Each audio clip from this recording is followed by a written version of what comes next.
अगर किसी भी भारतीय से पूछा जाए कि क्या आप हिमालय के बारे में जानते हैं तो उसका जवाब हाँ ही होगा। क्यों?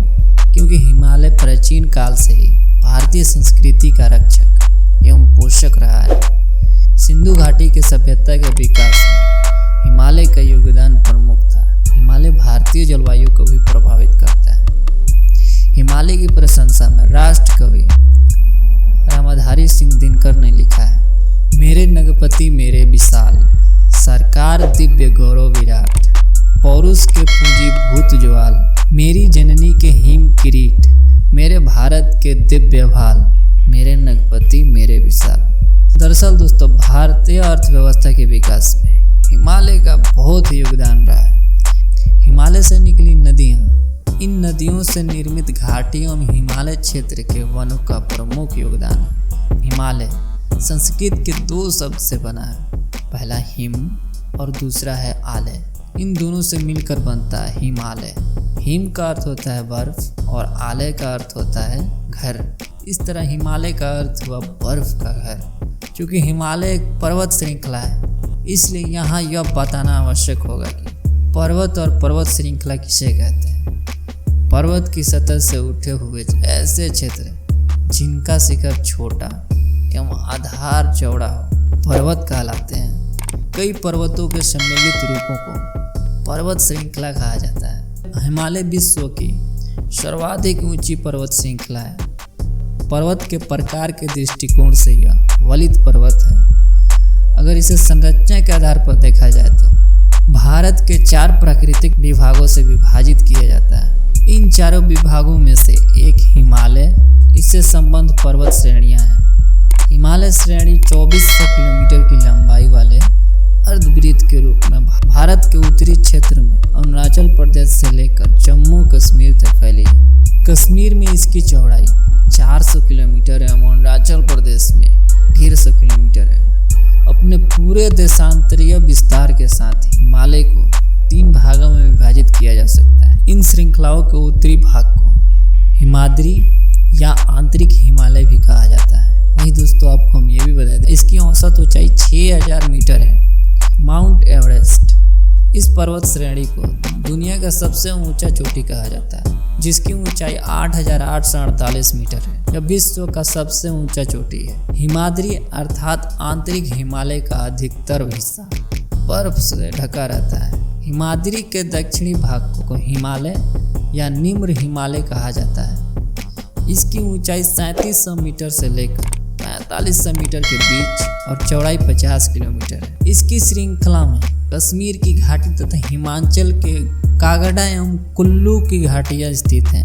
और वहीं दोस्तों, हिमालय की सबसे बाहरी श्रृंखला को शिवालिका कहा जाता है। इसकी चौड़ाई 10 से लेकर 50 किलोमीटर तक और ऊंचाई 900 से लेकर 1100 मीटर के बीच है। ये श्रृंखलाएं उत्तर में स्थित मुख्य हिमालय की श्रृंखलाओं से नदी द्वारा लाए गए असंपिंडित अवसादों से बनी है।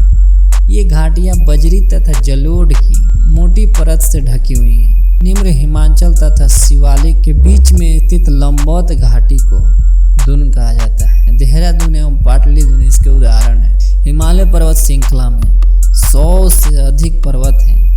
ये सभी पर्वत 6 देशों जैसे नेपाल, भारत, भूटान, तिब्बत, अफगानिस्तान एवं पाकिस्तान की सीमाओं को स्पर्श करते हैं। सिंधु, गंगा एवं ब्रह्मपुत्र हिमालय से निकलने वाली कुछ नदियां हैं।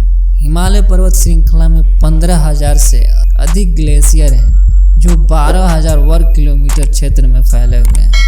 पूरी हिमालय पर्वत श्रृंखला लगभग 5 लाख वर्ग किलोमीटर में फैली हुई है। इस पर्वत श्रृंखला की उत्पत्ति प्राचीन काल के तैतीस सागर में हुई थी। इस सागर के निक्षिप्त तल तट भूगर्भीय हलचलों के फलस्वरूप धीरे धीरे ऊपर उठ चले, जिससे विश्व के इस नवीनतम वलित पर्वत की उत्पत्ति प्रारंभ हुई। इसके निर्माण की प्रक्रिया दीर्घ काल से चलती आ रही है। वैज्ञानिकों के अनुसार अगर इसे समझे तो इसको वर्तमान स्वरूप तक पहुंचने में लगभग 7 करोड़ वर्ष लगे हैं। हिमालय पर्वत श्रृंखला के पूरे प्राकृतिक विभाग को 4 प्रमुख खंडों पंजाब हिमालय, कुमायूं हिमालय, नेपाल हिमालय एवं असम हिमालय में बांटा जाता है। सिंधु एवं सतलुज नदी के बीच लगभग 6 किलोमीटर की दूरी में फैला क्षेत्र पंजाब हिमालय, सतलुज एवं काली नदियों के बीच लगभग 300 किलोमीटर की दूरी में फैला क्षेत्र कुमायूं हिमालय, काली एवं तीस्ता नदी के बीच लगभग 800 किलोमीटर की दूरी में फैले क्षेत्र को नेपाल हिमालय तथा तीस्ता एवं बिहाग नदियों के बीच लगभग 700 किलोमीटर की दूरी में फैले क्षेत्र को असोम हिमालय कहा जाता है। वहीं दोस्तों पश्चिम में हिमालय पामीर के उस छोर से मिलता है जहां कराकोरम, हिंदू कुश, कुन-लुन इत्यादि पर्वत श्रृंखलाएं मिलती हैं। उत्तर पूर्व से यह म्यांमार की सीमा पर स्थित उत्तर दक्षिणी दिशा में फैली मिसमी, पटकाई बुम और नागा पर्वत श्रृंखलाओं में ही मिलता है। हिमालय की ढाल भारतीय मैदान की ओर कगार जैसी खड़ी और तिब्बत पठार की ओर मंद है। इसके कारण दक्षिण की ओर बढ़ने पर दुर्गम रास्ते मिलते हैं। हालांकि दोस्तों ढालों की इस विविधता के कारण हिमालय के दक्षिणी और उत्तरी भागों में पाए जाने वाले हिम के वितरण असमानता देखी जाती है। वहीं दूसरी तरफ देखा जाए तो उत्तरी भाग में मंद ढाल है, इसलिए उस ओर हिमनदों यानी कि ग्लेशियर का जमाव अधिक होता है। हिमालय हमारे लिए बहुत लाभदायक है। यह उत्तर में खड़े हमारे प्रमुख प्रहरी का कार्य करता है। यह भारत के अधिकतर नदियों का स्रोत है। इन नदियों से निर्मित घाटियों कृषि के लिए सर्वाधिक उपयुक्त होती हैं। गंगा नदी एवं इसका बहाव क्षेत्र इसका सबसे अच्छा उदाहरण है।